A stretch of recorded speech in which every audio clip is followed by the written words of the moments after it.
Hello and welcome to the 64th episode of Off the Record. This is an announcement that we have here. This will be, what? You're breaking up with me.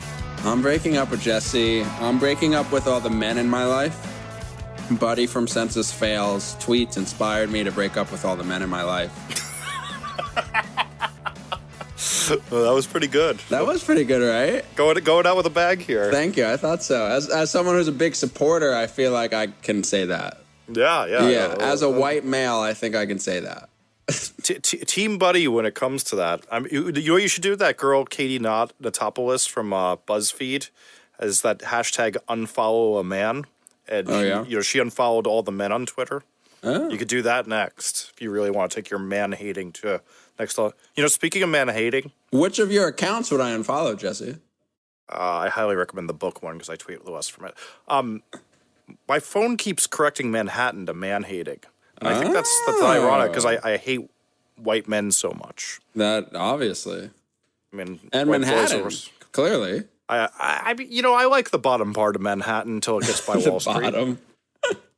Yeah, I'm really into below 23rd until Delancey, maybe even Canal. Actually, I like all the way down to Canal. Delancey to Canal is great. Delancey to Canal. Right. Chelsea to Canal, Chinatown. Well, obviously you meant Chelsea. Yes, I love Chelsea. Yeah. Lots of good food there. Yeah.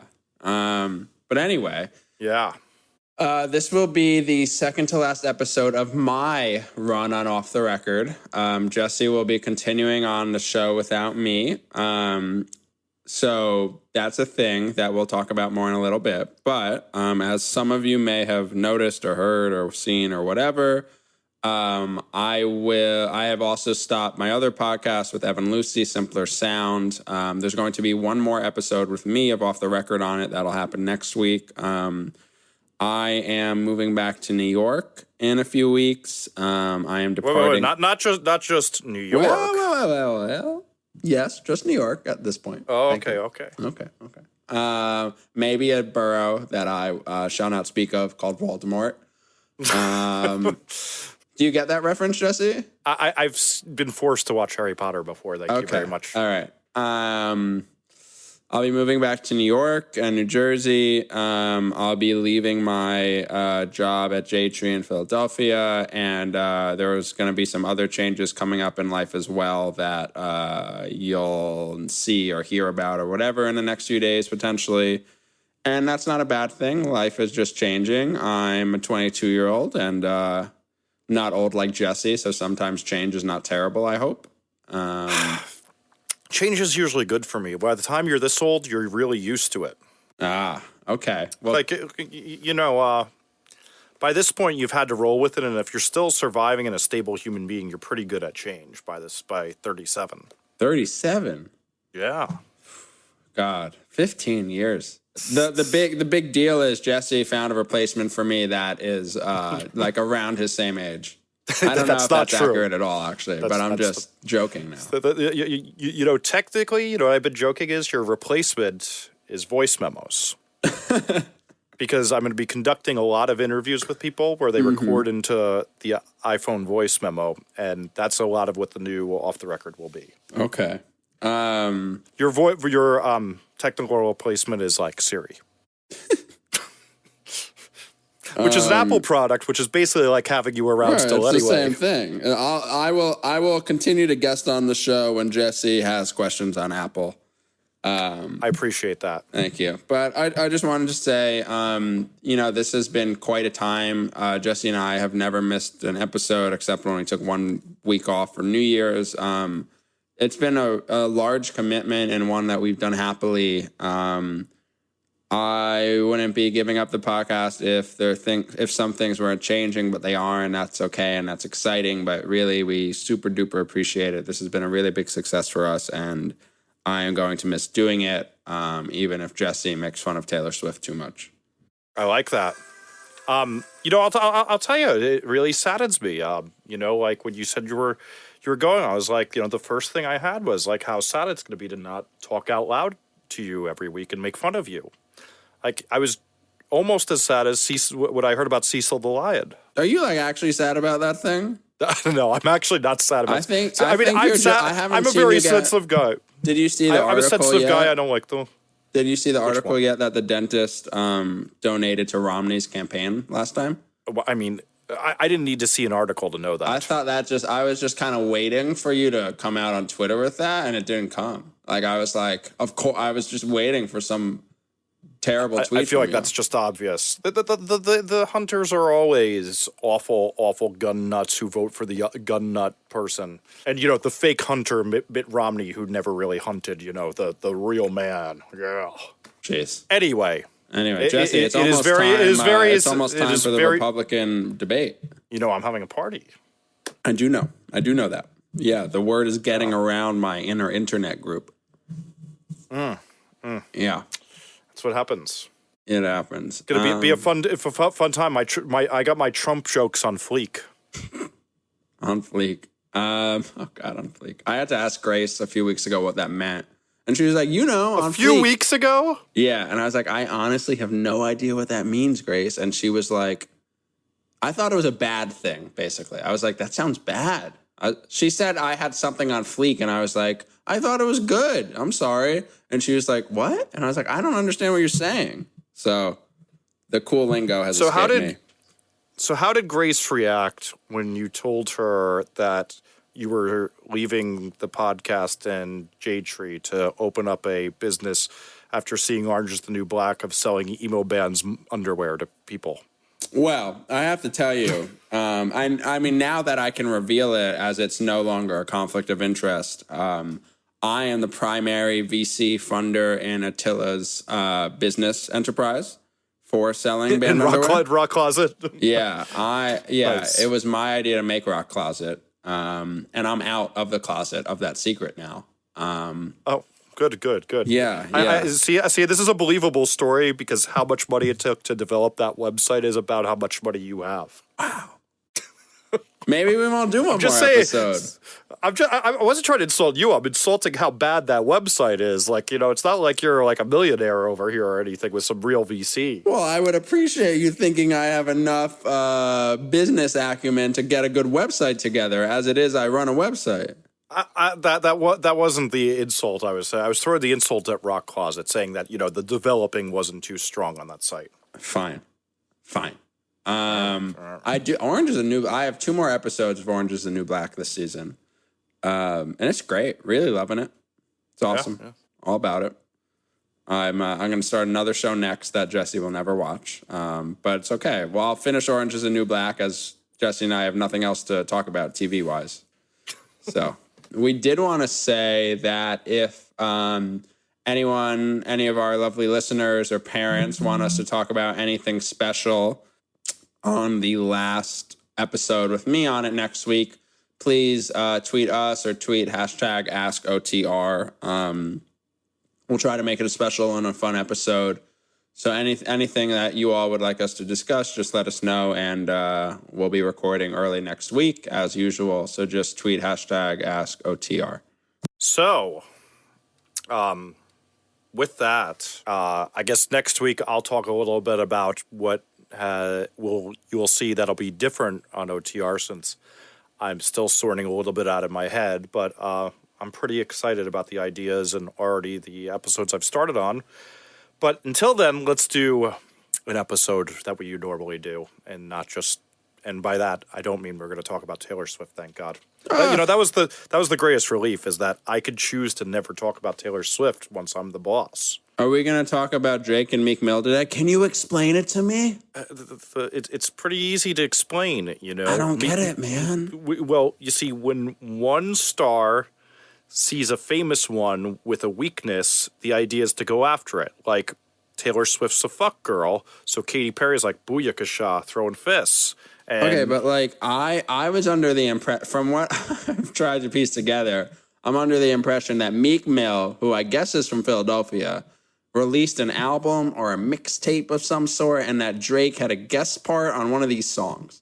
Mm-hmm. And then Meek Mill on Twitter accused Drake of not writing his guest part or his songs at all, that he had a ghostwriter. Am I right so far? Yes. And this is a very common accusation. Like, this is basically like the saying somebody has a small penis of the rapping game. So I guess one question I would have is why would Meek Mill allow Drake originally on his song, or what happened to piss Meek Mill off to go after Drake in this circumstance? Well, I don't know if it's like the what would happen to do that. Like, just think about this sensically. When you're like, if we call these ladder rungs, and there's 10 ladder rungs, let's call Drake a top ladder rung star these days. He's a 9. And like, let's call, Meek Mill a number 7. The way you get a little bit more into the limelight, if you're fed up with some, weird faced having ass bitch shit, you just out them for the secret. It's just like that thing of like, you really don't lose a lot by sniping at number 1. Do you? Well, there were reports that actually Meek Mill had trouble getting into Canada through customs yesterday. That's a good joke. It's not even a joke. I don't think that's true. I think whoever made that rumor up was very good. Had a great sense of humor. Is Nicki Minaj involved in this at all? Well, see, but that's the thing is like, with this celebrity drama, it never hurts. Like, it's the same thing as like when celebrities like date each other, and like, I don't fall into like the person who believes in celebrity conspiracy theories, like when like relationships are supposedly set up, even though I do have it on good confirmation that Justin and Britney was a fake relationship. Just going to put that out there, that those matching Canadian tuxedos, that was all just for the press. I wasn't even alive then, so. Kind of true. Anywho, it's just good business having beef, and if you have beef and you want to do it, and then I think the other thing is too is what we don't think about is these celebrities don't get a lot of sleep, and they get real cranky, and then they just open their mouths. I sometimes open the mouth and say things I shouldn't say, but thank God I'm the one who edits this podcast. And so then Drake released like a diss track, right? Yeah, because he's a great rapper. Do you like Drake? I let me say this: I don't listen to a lot of Drake, but when I hear it, I go, this is top-notch production. These are really good hooks. Like, I think it's great. Is it true that people consider Drake like the emo or a rapper artist? Yeah, he's like a top dog in R&B mo. So if I were to like a hip hop artist, it would probably be Drake, or like The Weeknd, yeah. Or The Weeknd. Oh, I heard that on that Apple thing, and it was it was too scandalous for me. He falls a little bit more on the R&B side of the emo, but there's definitely a lot of emo there. I don't see you as a Lil B guy either, so. No, that seems too like rowdy for me. That would be like to me that would be like party punk. I don't like party punk. Yeah, and I'm more feeling like what that is like that's just like the like he's like a little too underground and cool. Just like you can't get into like the real underground cool. Like the Menzingers is like as underground and cool as you can get. That is literally the hippest I can get for punk. Yeah, and Lil B is just too hip. And it took years. yeah, it did. I don't get it. You don't even like Chamberlain Waits. You're like a freak. What an awful. It's bad. You don't like the record I did, which is a masterpiece. That's a terrible record. Oh my God, you're a horrible person. That's fine. Good thing you don't have to talk to me anymore. One more thing about Drake. Okay. Well, two quick things. One, do you like diss tracks? Oh, I mean. Let me just go down saying that the Ronnie Radke versus the Sumerian weirdos diss tracks. Oh my god! That was so. I had this thing like so.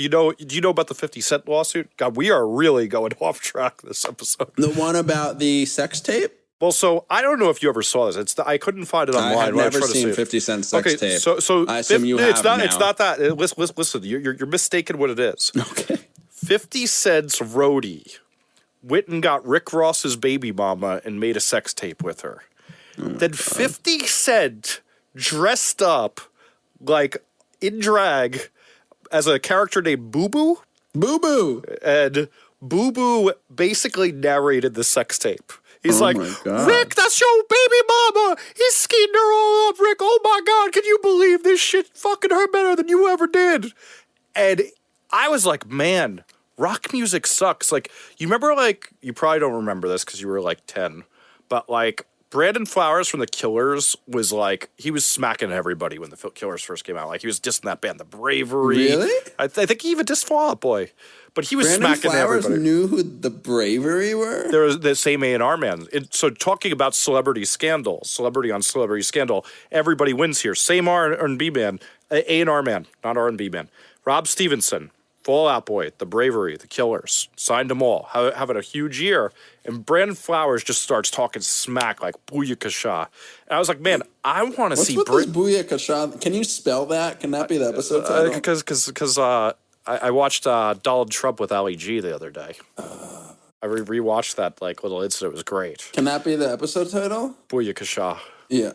Okay. Okay, so what I was like, why can't Brandon Flowers and his morbid Republican voting self, another thing people probably don't know, go on, get in drag, and like totally make fun? Like, you know, he could like have the guy from Bravery and his one-hit wonder fuck Ashley Simpson's one-hit wonder self, because that's who Pete Wentz was with. And, like, you know, we could have real beef in rock music. Like, I want the drama. That shit was awesome. Yeah, I would say the closest... Oh, man, I am now, like, really just vividly remembering the Ronnie Radke diss track moment. That was, like... It was great. Yeah. That was his peak moment for me. Let's go here. That was Ronnie Radke's truly only great thing he ever did. Only redeemable thing he's ever done.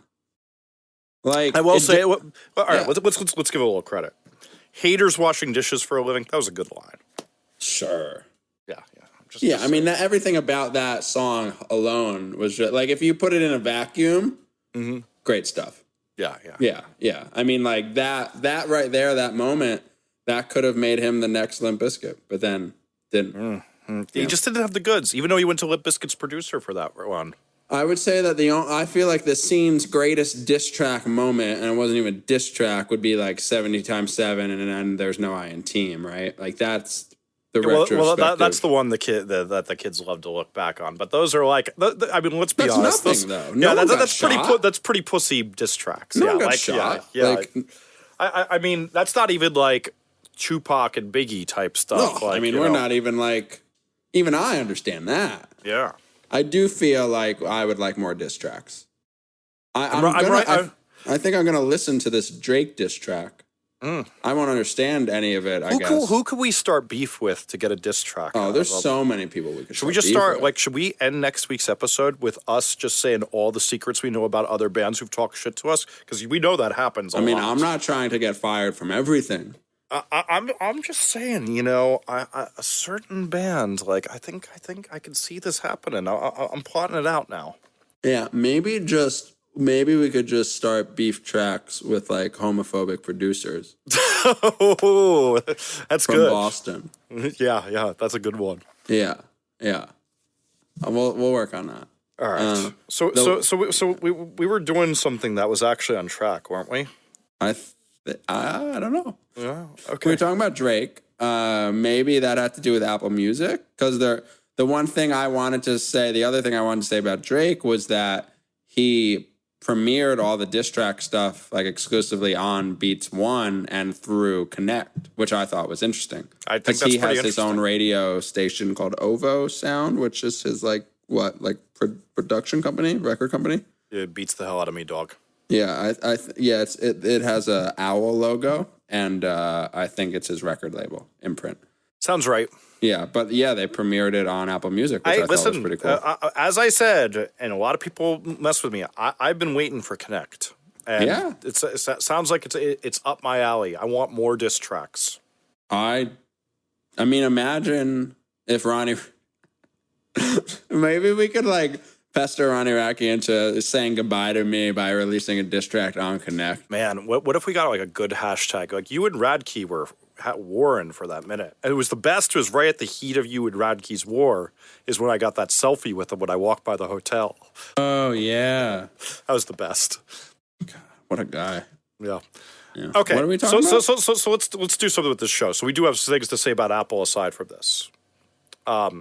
So it was speculated that Apple has already over 10 million subscribers in a month. Yes, and this is speculated against that.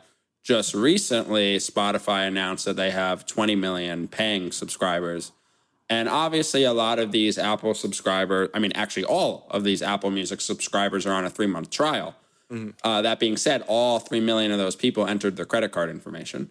All 10 million of those people entered their credit card information. So that is significant and a big deal, I would say, right? Like, so a lot of people, it gives them a pretty good head start on Spotify. So right off the bat, and they have a lot more coming, I would imagine. They obviously have the launch of the iPhone 6S, which will sell 50 million units in the first 4 months, which is a lot, and all of that will come. Yeah, but what? I mean, I'm shocked. Like, so I was out at dinner with my friend, a very tech savvy friend, and I said, he's like, I'm telling him about a record. I'm telling him about the Pup record. I'm like, you got to get this. He's like, okay, I'll buy it tomorrow. I was like, what's this byword you just said associated with the record? I was like, you have an iPhone 6 Plus, like, just do the Apple Music. He's like, oh, I didn't sign up for that. That seems stupid. Yeah, I think a lot of people aren't going to sign up. It just blew my mind. Here's the thing, he's though. Smart. He produces for John Oliver. He's a smart guy. Yeah. There's just a lot. That's the thing. There's going to be way more people that don't subscribe than do. But Apple still has a chance of getting way more people to subscribe than Spotify does, as we've talked about. And also the other thing is that it'll be coming to Android as well in the fall. And I wouldn't expect incredible numbers through that. But I am curious about, I think that maybe the main selling point to Android in some ways would be Beats One and Connect for Apple Music, because you can obviously get Spotify and RDO and Google Play Music and whatever on Android. But I think if Apple continues its programming with whatever pop stars and hip hop stars and all that, then they could at least get significant interest, maybe not huge numbers, but good numbers from Android too. And that would be a big win, obviously. So I'm curious. There's been a lot of complaints about Apple Music over the past few weeks, all that I think are valid and that I wouldn't defend. And Jesse's going to talk more about one in a moment. But, I'm still on like the preface of like, as a 1.0 product, they're clearly already gaining a lot of ground. I really think long term it will be a disaster if they don't make an own Apple Music app on the Mac versus just it all being bloated in iTunes. I think they really need to square away a lot of the density on the iOS app, but long term, you really would hope that they only refine it and make it better. And if they do that, like, I just think it's going to be fine. I think I'm there with you. But yeah, I feel like every day a new problem comes up, and same, totally agreed. What I will say is that, and I hope that maybe Apple releasing Apple Music on iOS 8.4 instead of iOS 9 is that in order for Apple Music to continue to grow, they can't be on yearly upgrades like iOS is. Yeah. It needs to be continual updates, just like Spotify and all other apps are continually updated. Yeah. I want to see app updates for Apple Music every X months with bug fixes, new features, design changes, and all of that. That's, to me, pretty important. Yeah, I don't think the design... to me, the biggest problem is the stability. And, I'll say this, too, so I'm on iOS 9, like I'm sure your nerd ass is. And, like, all my music apps crash like it's their second job. It's, like, RDO, it takes me, like, 4 times to get a song to play on RDO right now. Oof. And it's just awful. Overcast is freezing all the time. Like, everything's wrong. That's interesting. I'm actually on... Oh, you're on a beta, right? I'm on iOS 9 beta, yeah. Yeah, I'm not having any of those problems. I'm having all sorts of other problems. I mean, this is you can't really complain about a beta having bugs. It's true. I'm just more saying. Yeah, I'm not having any problems the crashing like seems that. to be the big problem, aside from what I discovered today. So there's an interesting thing that I really should be writing an article about this and uncovering it. But so Zach and I talked on a recent episode about how leaks are kind of dead. Well, so my album of the year leaked, which is Health's new record. What is it? Health. I saw you tweet about this the other day. I don't understand. So their new album, Death Magic. Health what a terrible name for like SEO. Yeah, well, they've been around longer than SEO. They put out a record about every 5 years. They're a truly amazing band.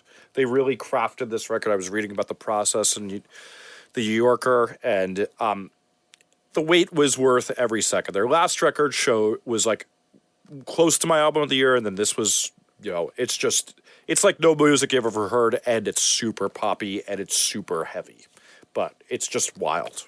But so I've been looking forward to this record immensely, like bated breath, and then a friend tweeted that it leaked, and a link happened to fall in my DM.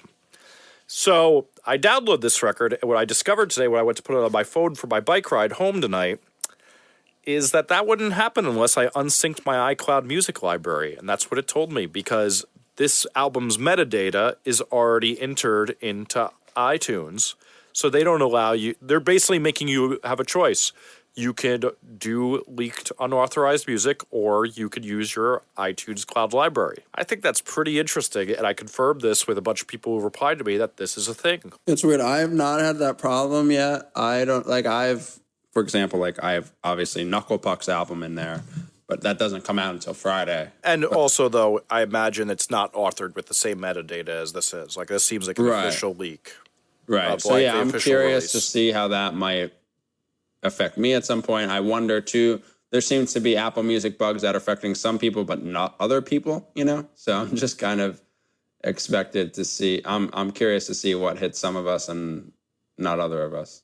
Well, I'm like, this is an interesting one, though. Making you choose between a really great feature or enjoying a leak. And, you know, I chose the leak. Because you can just hit the plus button and wait. Yeah, I mean, the funny thing is like, for me, it's like, I'm not kidding you when I say the only records I have in my iTunes at this point are records I'm currently mixing or mastering.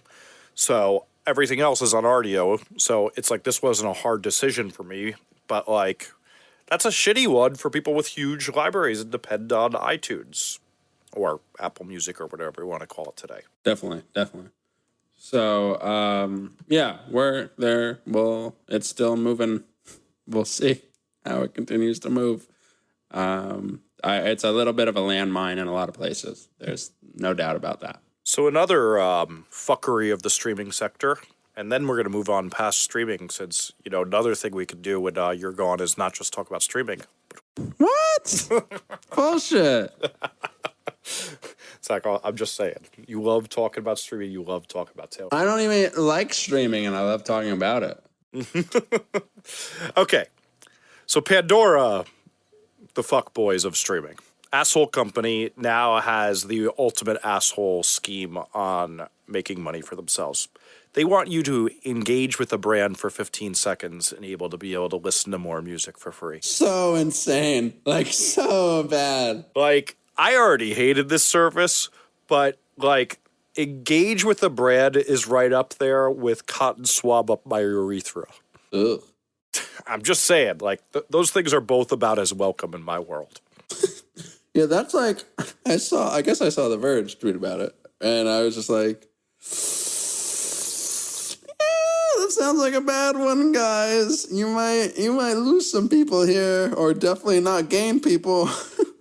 You know, there's part of me going back to what we discussed last week with, when I was thinking about ads for my hypothetical streaming service, I think people would be more apt if it was, they knew that it was really going to a band's pocket that they loved, and they were listening to a channel of a band they loved. I think that I could bring myself to engage with the brand. But when this is for the company that spends so much of their profits trying to screw musicians out of money, niche, no way. Yeah,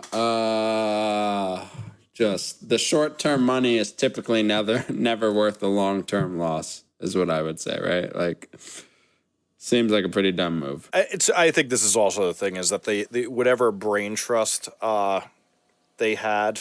Well, they definitely don't have much of that. Yeah, what I was going to say is whatever brains they had behind this are gone. And then, like, I think the other thing that we've all learned in the past month is that for so long, Pandora promoted that music genome, and that how they're labeling all these traits of music and put all this man hour into these recommendations. And we're just seeing that never worked out because their recommendations sucked, and Apple Music's recommendations are even better. Yes. So in all ways, including financial and stock-wise, as my father loves nothing more than sending me an earnings report of Pandora.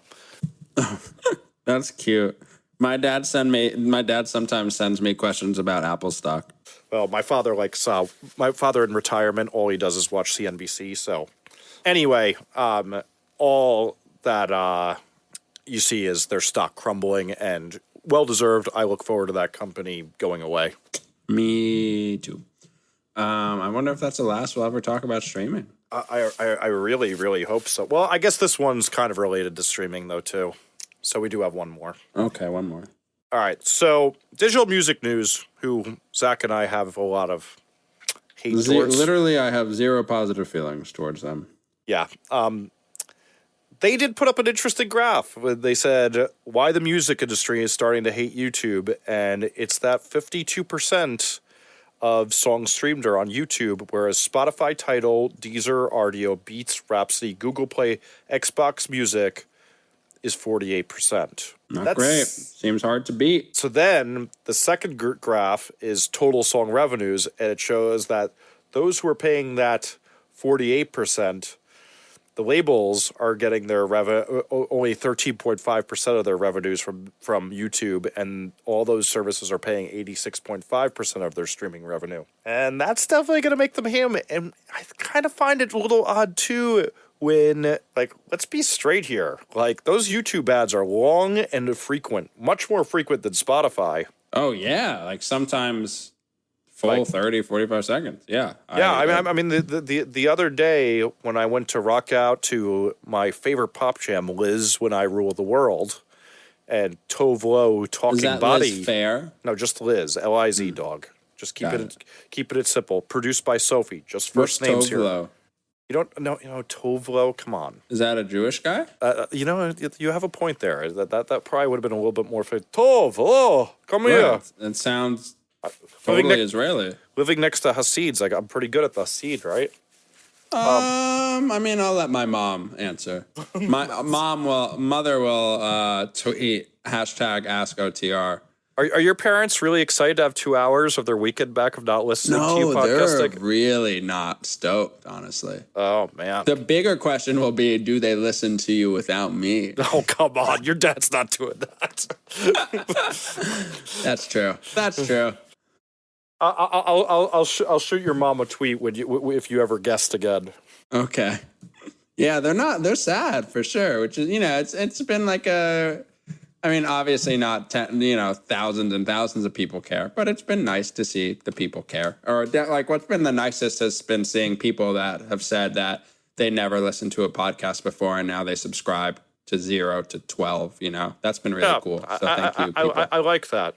I just wish we handled the rollout a little better so I didn't have a heart attack the whole time when I got back online after a long bike ride. Good for your heart, Jesse. Yeah, nothing like that. But there really is, for people like us who try to control the press all the time, and I would argue that you and I are both very good at controlling the press. There's nothing like seeing when when it's gotten out of control, while you were just at dinner. Oh, yeah. It happens. Probably back to the days of managing a band, which maybe remember how much I don't miss that. I haven't quit that job, so. Well, that is something. Yeah. Okay, so let's talk about this revenue thing. Okay. So one thing I think is interesting is that Apple Music's missing from this because obviously they have no revenue to pay yet.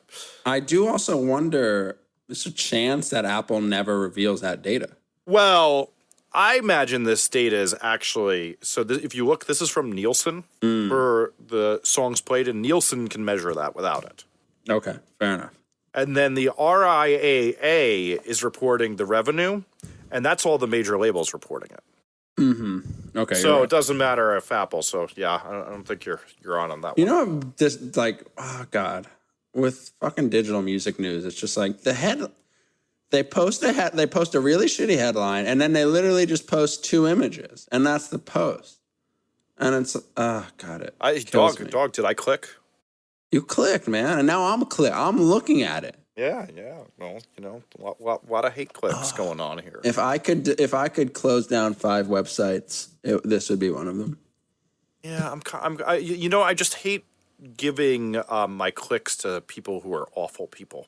Right. It's just that thing. Like I have like one of those blocker extensions, so I never click like the Daily News, the New York Post, or Breitbart. Breitbart, like things like that. Right. I those people don't need my clicks, and I'm sure anybody leading me there is an idiot. But this is the thing. That there's also the hate read. Just like we have hate follows, there's the hate read. Yeah, I have a few hate follows. Yeah, I mean, there's a couple Facebook people that you just gotta sit there and just think about how much better you're doing in life by their example. Mm-hmm. So I don't know. I guess my opinion continually on YouTube and stuff and streaming services in general is just that, like, I don't know. Music's a lost leader. Vinyl is not music; it's merchandise. Music is marketing. If you can sell it, God bless you. If you get a few $1,000s from streaming, God bless you. But music is not to make money on anymore. It's I don't agree. I think it could transform and change a bit. But I think the biggest thing with this is one, that convenience streaming, one, will diminish from YouTube's share of that. Yes. Two, I think that it is not long before YouTube's going to have to cough up some serious... I mean, obviously Music Key was a step towards this, but YouTube's going to have to start making a pledge for themselves becoming a cable channel. I think of it this way of my own consumption. The number one app I use on my Apple TV is YouTube. I've never used Apple TV on YouTube. That's crazy. I'm sorry, I've never used YouTube on Apple TV. Yeah, I mean, it's kind of how I DJ when my friends are taking too long to get ready and leave my house for us to go dancing and stuff like that. That's what I do is I put on the videos so everybody's entertained, but then I also put on the music videos, I put on the Leprechaun remix and stuff like that, and, we get pumped. The what? Don't know the Leprechaun Discovered in Mobile, Alabama remix, dog? What's the original? The Leprechaun in Mobile, Alabama? No. Oh, Zach. Right. Who is that by? Is that by Future? That's by like Life. Like this Leprechaun was in Mobile, Alabama, and the news covered it. Oh. I'm gonna have to send this to you. Okay. So yeah, Anybody who hasn't seen that, you should definitely Google that. It's one of the greatest things that ever happened on the internet. All right. Do we have anything more to say about this, or should we get into some final questions? We should get into some final questions. Because everybody wants to pick your brain while you're still allowing it to be public. Everyone, before I go deep underground. Yeah. I removed my Twitter bio. Did you remove your Twitter bio? I got nothing in my Twitter bio anymore. Wow. You're one of those. Going underground. I'm going to pop up 6 months with a new venture-funded startup. My problem is like next week, like when we announce my other new venture on the show, like right. Yeah, we'll also talk a little bit about that next week. Wow, you're just holding out for all the clicks. I see you. Yeah. Piece of shit. Like I don't got a room in that bio no more. No, your email signature gives me a major desire to roll my eyes every time. Well, I get to remove one thing next week. That's going to be great. All right. Damn. Dropping hints. Yeah. Okay. The first question is, I'm in a local band that just got the masters of our new EP that we'd like to send out to some very small DIY labels to see if they bite.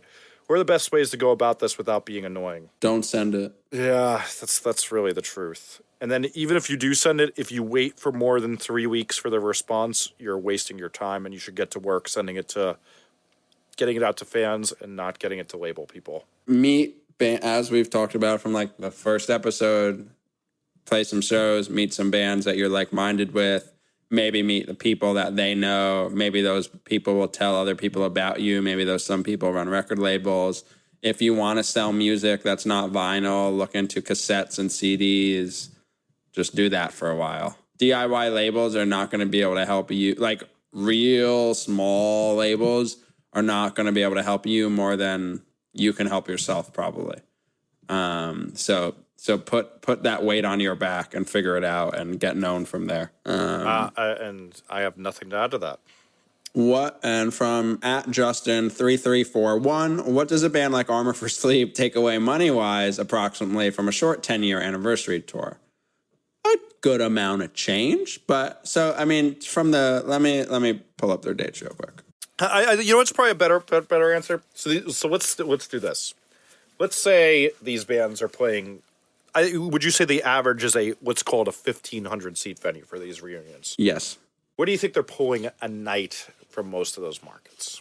If I would say that the $1,500. guarantee a night is going to be on the very low end, $10,000, and on the very high end, $20,000. Yeah. Okay. And then so the other thing I think that's interesting because usually these ticket prices are not very generous to the person. Yeah, they're about 20, $25 each. The other thing is too for these bands is, so I just re-released my book, obviously, and what I will totally confess to is one of my big motivations of my updating my book every year, like I do, is that right by the end, right before the update comes out, the check gets a little thinner. And the reason a lot of these bands do these things is because the check's getting a little thin, and this is a nice way to goose up some of those royalty checks again. Well, Jesse, I think you may not even know that they're reissuing their vinyl catalog. I did not know that. I know you were very disappointed to find out that you weren't going to be the one. I've been trying to license their catalog on vinyl since before Acceptance record came out. I have maybe jokingly, maybe not jokingly, offered EVR some of the bands I've managed for terrible 360 deal just to let me license the record. No game. I think that was a terrible decision on Equal Vision's part. If you say so, dog. So there's a few. So Armor for Sleep specifically, there's a few revenue sources. Like they have about 10 tour dates. They're going to reissue their vinyl. Part of that vinyl will be sold in person at the show. So there's obviously merch income, and then there will hopefully be back end recoupment for them. How shows go, for those who don't know, you get a baseline guarantee. And then if a certain number of tickets are sold, or if there's a sold out, you get a back end amount as well. So I have literally no idea. So these are just fake numbers. But if Armored for Sleep sell out Starland Ballroom, maybe their guarantee is $10,000, and then they may receive another $5,000 for selling it out, something like that. And it doesn't need to be Armor for Sleep. It could be any band playing any sized room. So there's good money. Keep in mind, though, booking agent gets 10% of all guarantee. I don't know if they have a manager helping them out here at all, if it's just them. If there is a manager, they're probably getting 10 to 15% of that as well. So, and then there's roadies. There's 4 band members. They are flying to the West Coast. They're flying to Chicago. So there's all flight costs. It's probably several $1,000s all in on flights, and then a few more $1,000s on crew and gear. So, it's definitely an expense. They probably have $20,000 of expenses in here, which is a few of the shows itself. And then at the end of the day, you divide the money 4 ways per each band member. But, each band member is probably making a good amount of money, and they are all on weekends, the few dates that they do have. So it seems like people are just taking off of work and getting a little extra money before Christmas and Hanukkah. Yeah, you ever notice that I feel like the what do you call it? Reunion tour train kind of revs up a little bit right before the holidays because got to get them checks to buy them presents. I don't think there's anything wrong with getting that holiday cash money. Well, you neglected that significant other for all those years on the road. You got to keep making it up to them for years to come. Right. Luckily for Ben Jorgensen, dude goes to Hawaii once every other month. That's some shit. Yeah. Living that 30 Rock life. Yes. But yeah, so that's typically what a band on that size could make. You do the math from there. But yeah, it's good. It's healthy. It's one of my favorite albums of all time. I'm going to at least 2 shows. There's a rumor a third will be announced that I'll also go to. Next question from at Z_man12. What's the best way to send tracks in for mastering? In parentheses, format, how should instruments be arranged, etc.? Well, instruments shouldn't be arranged in a master because a master is a 2-track mix down. So I think you might have this confused with mixing. And that's too long to answer, but mastering format. Whatever is the highest bit rate and sampling rate that you recorded at, bounce at that with no loudness maximizer on it. I just sent Jesse songs to Data Master. Send me songs to master, thankfully, sometimes multiple times a week. Oh yeah, I'm paying those bills. You are. You keep me fed in expensive restaurants. Yep. Yeah. Yeah, when those book checks get thin, Jesse counts on me to work with bands. It's true. Yeah. I have a community of people that need me financially. It's a really big challenge. So the next question from xbrian44x. Is it difficult - costly to provide tracking numbers for orders? Merch Now doesn't, and that's puzzling to me because they're big. That costs nothing, and that's just bad programming of their email system. It literally, but in some ways, I don't think this is right, though. It depends. It literally, in some ways, costs nothing, and in other ways, it costs development. Yes. So it's a one-time fee for Merch Now or any company to implement tracking. For an example, though, with limited run, there are ways where tracking numbers won't be included. So it's a matter of making sure that happens. And also, I will say, Brian, 44 straight edge, I'm not sure that you're one of these people, but I can't tell you how many people order from Bad Timing, reply to the email that has their order number and tracking info in it and say, hey, where's my record? And I say, did you check your tracking number? And they say, no, how can I get that? And I say, check the first email. And then I go, oh, who knew? Here's another, though, interesting one that I had recently with this. So I ordered from a pretty reputable company that has I order a brain cognitive enhancer for when I write. And I'm that much of a body. I order some pills that are supposed to make your brain better for the days that I take off to write. And I do tend it helps me stay a little bit more focused. Nothing illegal, like over-the-counter stuff. But this is like a big company, and I got an order, and usually the tracking number auto-populates to my Gmail. And when it didn't, I went to write that stupid email, and then I remembered to not write that stupid email, and then I just looked around more. But I think there's also the confusions that some of the times it doesn't auto-populate to your mail provider like it normally does. But yes, it's not... How much do these drugs cost? Oh, like about $1 a day. It's called Alpha Brain from Onnit. Not Beta. No, we don't want a Beta Brain. I'm trying to go hard. You want Alpha? Okay. My friend, are we still talking about this? No. Yeah, okay. Let's move to the next question. From @Ava_35, what service would you recommend for making download cards as a small band? I would recommend precisely two. There is one service called Dropcard, and that's what I've used. Yeah, Dropcard is a goodie. You have a lot of options. They'll give you the normal download code information, but you can customize some stuff. So if you went to Warped Tour this summer and you bought a pre-order of Copacetic from Knuckle Puck, it came on a laminate, a special laminate with the album artwork on the front, and on the back there was a live photo of Knuckle Puck with download information on it. And all that's provided by Dropcard. But we put it on a laminate to be able to sell it, to make it special to sell for $5, not to just have it on like a business card kind of format like you get when you pull out a vinyl record. And so that I thought was pretty great. And I would definitely recommend that. The other one that I would recommend is, Jesse, I'm spacing on Nick Mango service. Card included.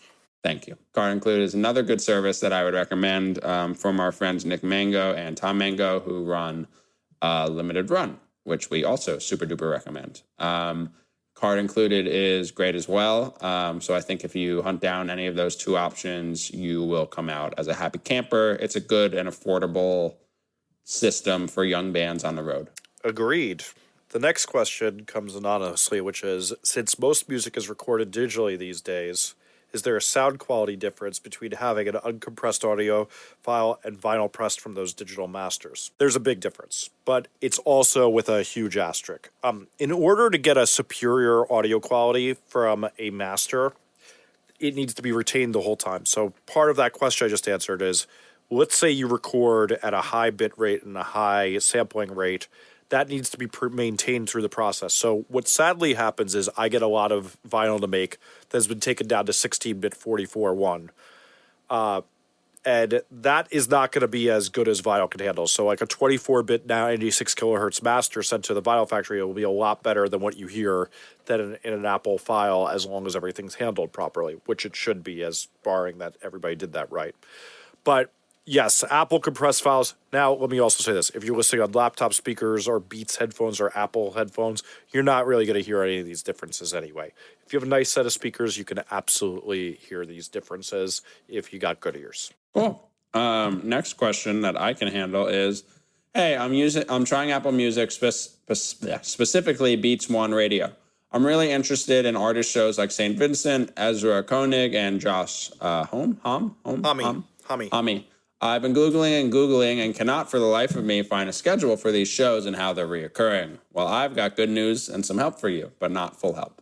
If you go to applemusic.tumblr.com, they have a schedule for who's on air and the next 11 hours of programming. As we're talking, the Alligator Hour with Joshua Home comes up at 10 p.m.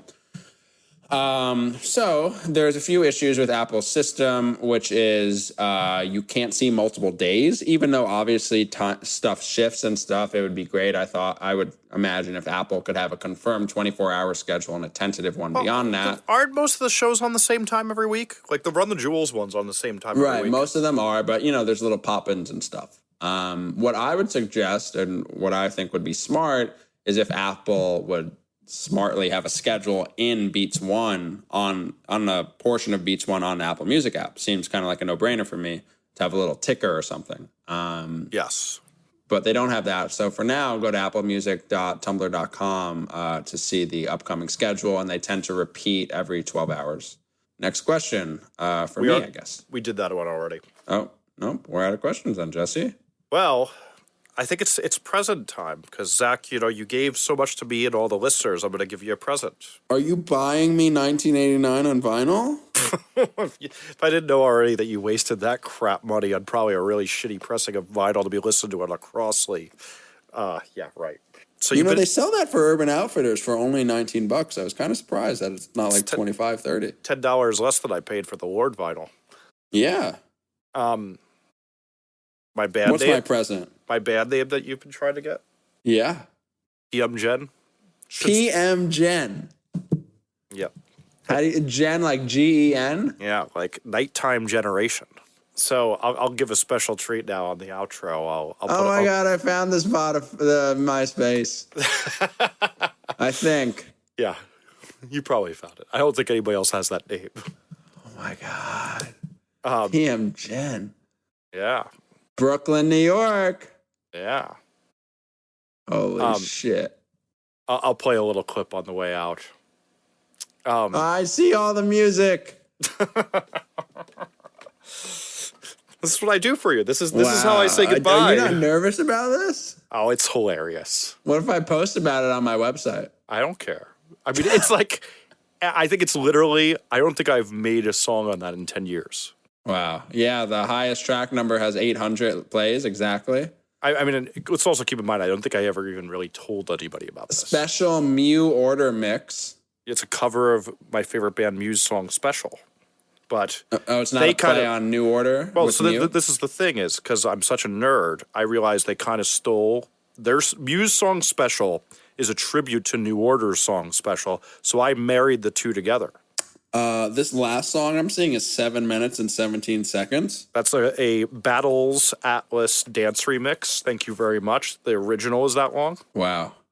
I'm really excited about this. This song, the 7-minute song, has noticeably fewer plays. I mean, that was like the last. That was the last throws. That was like, all right, I'm giving up on this. I'll put this up here in case I ever. So you didn't go out on top. You left. I don't think I ever even told. I don't think I even made a MySpace post or anything. It was a very pre-Twitter Man, have you era. seen MySpace lately? I sadly have. Here's another fun fact. So, like, my friend Chase Pagan, who's also one of the things on there. He follows you on this. Yes. So Chase wrote me a theme song that used to autoplay when you got to my MySpace, #throwback. So I had to go download that before MySpace disappeared, and so I went on MySpace to rip that recently. Wow. Yeah. Oh, this is great. I'm going to dig into this soon. All right. You have any recommendations before your soapbox is kicked out from under you? I would recommend PM Gen. You can go to myspace.com/PMGen for more. And I would recommend if anyone has anything that they'd like us to talk about, whether they're questions or topics or whatever, just please tweet #AskOTR for one last show with me before Jesse undoubtedly ruins everything without his love for streaming and Taylor Swift. Oats. We'll see you next week. I wanted to recommend something, Jesus. Okay. The new Health record's out in 2 weeks. It's the best record of the year. And I watched What We Do in the Shadows. And what's that? What We Do in the Shadows is a mockumentary, as if a film crew got to film a bunch of vampires that have been alive for 1,000 years, and it's a comedy, and it is really fucking funny. It's just great. Alrighty then. I choked up. I was laughing so hard. It's strange when you laugh. All right, we'll play. Okay, I'm gonna go listen to this Drake diss track because I'm interested. You're not gonna listen to my PM Gen song? Why You All on My MySpace? Well, I'm there first. I mean, yeah, but you're gonna play the listener right now. I think so. That's what's about to happen. Right. So you do that, people, and if you're still alive, we'll be here next week.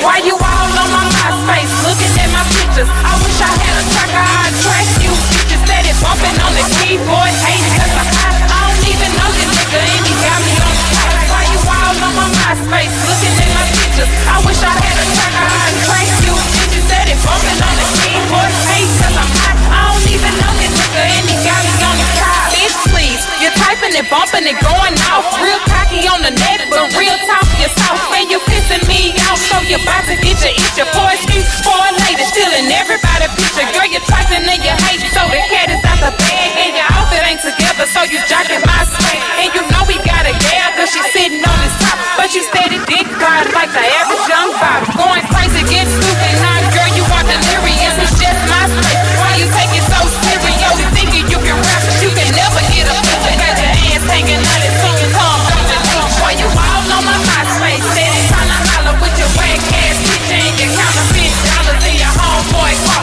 Posted up fire swingers with a flag in your hand. Boy, you ain't no gangbanger. Boy, you all on my MySpace, steady tryna holler with your whack ass picture and your counterfeit dollars in your homeboy car. Posted up fire swingers with a flag in your hand. Boy, you ain't no gangbanger.